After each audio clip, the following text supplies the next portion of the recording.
up, Taiwan? I'm Joyce Tseng coming to you from Taipei with the latest news. Authorities here have identified 5 people suspected of storing military-grade munitions in a gangster's warehouse. 4 of them are military officers. Leslie Liao has the latest on the case. The U.S.-made Stinger missile is a portable air defense weapon used to shoot down low-flying aircraft. These weapons are relatively cheap, mobile, and can take down hardware worth hundreds of times what they cost. This makes them an important tool in Taiwan's defensive planning against China, a country that claims Taiwan as its own. But it's not just the military that's interested in Stingers. In March, authorities raided the warehouse of a criminal gang and found a used Stinger missile pod and thousands of rounds of small arms ammunition. They traced the equipment back to a Taiwanese Marine Corps brigade in Taoyuan in the country's north. Authorities questioned 5 suspects in the case. All but one of them are military officers. 讯后就其中被告一人交保新台币10万元，其余的被告市民的部分，那认为涉嫌贪污治罪条例那向桃园地方法院申请羁押。 On Tuesday, the Taoyuan court ruled that 2 of the remaining 4 suspects will be kept in custody. One will be released on bail and the other set free. The Marine Corps has confirmed that the discovered pod is part of a Stinger missile system. It says it will fully cooperate with the prosecutor's investigation and severely punish anyone found responsible. Devin Tsai, Hsio-hsien, and Leslie Liao for TaiwanPlus. China has removed its defense minister after he disappeared for nearly 2 months.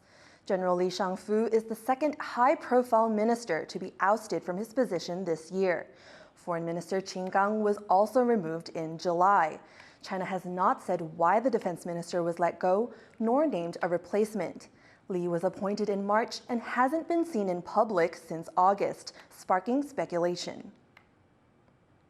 For more on why China continues to shake up its leadership, our reporter Jaime Ocon spoke to Brian Hart from the China Power Project at the Center for Strategic and International Studies. Do we know why China fired its defense minister?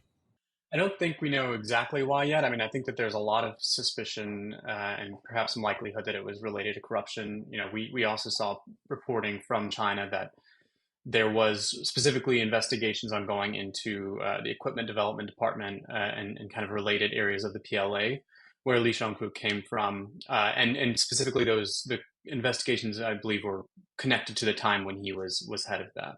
And so that's part of the reason why there's suspicion that it's around corruption. And we know that corruption has been, you know, the downfall of a lot of other former PLA leaders. So it's certainly not out of the question. I think still waiting to learn exactly more what happened, but I think that's the likeliest guess for now. In terms of an operational capacity, is this going to affect China's military, also known as the PLA?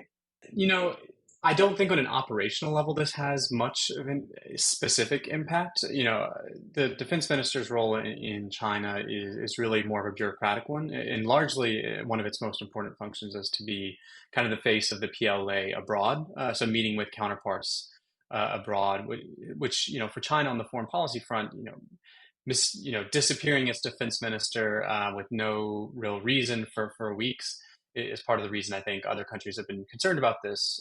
But in terms of operations, I don't see this as having a major impact, you know, in the immediate term. I do think, though, more broadly, I think it potentially has some significance in terms of creating doubt in the PLA's leadership, you know, among the rank and file, but also, you know, some concern within the party leadership about, you know, the loyalty and kind of propriety of their top officials.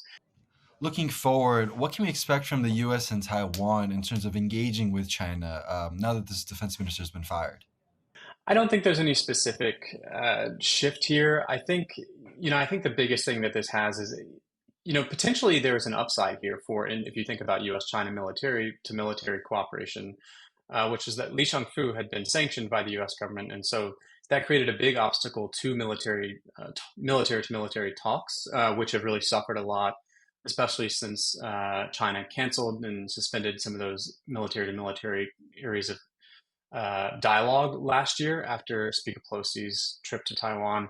So, you know, The fact that Li Shangfu had been sanctioned was adding to that difficulty in engaging on the military talks. And so maybe there's an opportunity here as we get a new defense minister to maybe, kind of have a little bit of a fresh start on that front, but we'll see. That was Brian Hart from the China Power Project speaking to our reporter Jaime Ocon. Gaza has recorded its deadliest day since conflict broke out between Hamas and Israel 2 weeks ago. Gaza's health ministry says 704 people were killed in the last 24 hours. The United Nations is calling for an immediate humanitarian ceasefire as the enclave is short of food, water, and fuel. Meanwhile, Israel is continuing airstrikes on Gaza, and Prime Minister Benjamin Netanyahu has hinted at a possible ground invasion. The conflict began when Hamas, the militant group that runs Gaza, launched a surprise attack on Israel, which prompted counterattacks. A UK Defence Committee report has criticized the country's limited military presence in the Indo-Pacific, saying that its strategy toward a potential conflict with China over Taiwan is unclear. The report says that with tensions rising over Taiwan, the UK's military must be able to respond to a crisis in the region.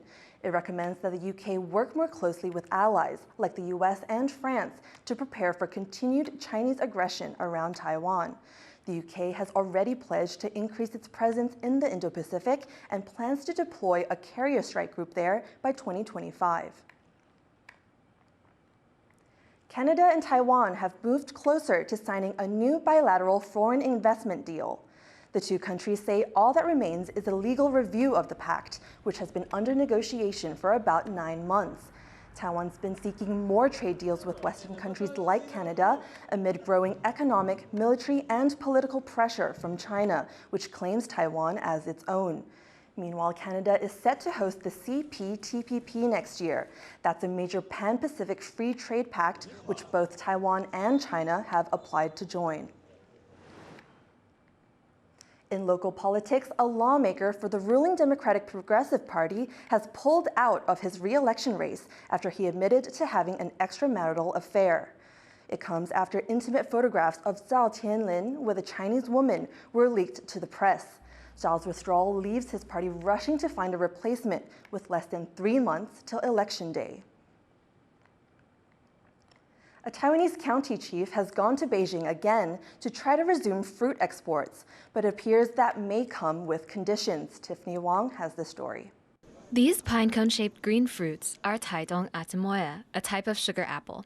China banned imports of the fruit 2 years ago after authorities said they found pests in shipments. Now, the Taidong County head says the products have cleared inspections and can be sold to China again. 这次我们总共有41家包装厂，涵盖了台东几乎所有的凤梨世家农。我们这次经过我们严格的品质管制，透过一系列的 SOP， 我们几乎是达到有害生物零检出的一个状况。 China partially resumed Atemoya imports after the Taidong County chief met with officials in June this year. But in a bid to fully resume exports, Rao went to China again, hoping to lift the remaining restrictions in December. But product inspections appeared to be only one condition for trade. The director of China's Taiwan Affairs Office emphasized that Chinese claims over Taiwan must be recognized for trade to resume. There's no word if that condition has been accepted, or if Beijing will lift its Atemoya restrictions. Experts say this kind of fruit diplomacy is now a common tactic for China to pressure Taiwan. 是否对于北京而言，他想要透过这样的以商制政，以这样的一个贸易商业的利益，来去逼使我们台湾必须要接受，这个所谓台湾是中国一部分，或我们是中国人这样子的一个观点。Taiwan is an export-led economy, with China being one of its main markets. But in recent years, China has banned some of Taiwan's most popular fruit exports, including pineapples and mangoes, over what they say are food safety concerns. Now, Taiwan is looking to expand exports in markets beyond China to avoid overdependence. Howard Zhang and Tiffany Wong for TaiwanPlus. Taiwan is finding new markets for its grouper after China banned imports of the fish. Seafood from the outlying island of Penghu has entered the U.S. market for the first time. Penghu fishermen received an order for 500 yellowfin groupers from a U.S. supermarket. 90% of Taiwan's grouper used to go to China until Beijing banned it last year. Since then, Taiwan has been promoting its seafood and agricultural products to other markets. An increase in the number of stray dogs is threatening critically endangered leopard cats. Conservation groups report that 1 in every 5 leopard cats is killed by strays. The groups have been trying to increase wild leopard cat populations, but stray dogs could reverse these efforts. Leopard cats are the only surviving wildcat species native to Taiwan. Dogs also threaten other animals like the Chinese pangolin.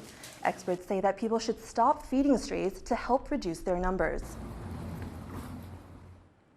Taiwan's biggest dengue fever outbreak in years is winding down as dengue season ends, but officials say flu season is just getting started. There were over 18,000 dengue infections this year, the worst outbreak since 2015. Health officials expect new infections to drop during November as colder weather affects the mosquitoes that carry the disease. But they say last week saw a spike in emergency room visits from people with flu-like symptoms. Officials are urging people to get flu shots and COVID boosters. World-renowned Taiwanese film director Hsio-hsien is retiring as he battles dementia. That's according to U.S. media outlet IndieWire, which cites a source close to Ho. Ho was a leading figure in Taiwan's new wave cinema movement in the 80s. Critics list his films A City of Sadness and Flowers of Shanghai among the best ever made. Ho won the Best Director Award at the Cannes Film Festival for his most recent movie, The Assassin. Rumors about Ho's poor health have spread since his Taipei office was closed and staff were laid off. His family has declined to comment. Meanwhile, a South Asian international production featuring a leading Bollywood actor is shooting in Taiwan. Shivam Paul has more. These colorful houses are a well-known landmark of Tseng fishing port near Taipei. Once the largest fishing port in Taiwan, this historic location is now playing host to an international film project called Demon Hunters. Cast and crew are filming here on the set of Demon Hunters. One of them is Arjan Bajwa, a veteran Bollywood actor with several big-budget films under his belt. He is now here in Taiwan, appearing in his first international film. Bajwa has starred in award-winning Hindi language movies, but the trained aircraft pilot is now set to take off in international cinema with this Chinese language action comedy movie. Getting to do a story which is, so to say, a very beautiful mix and match of Indian and Taiwanese culture, I couldn't have asked for more.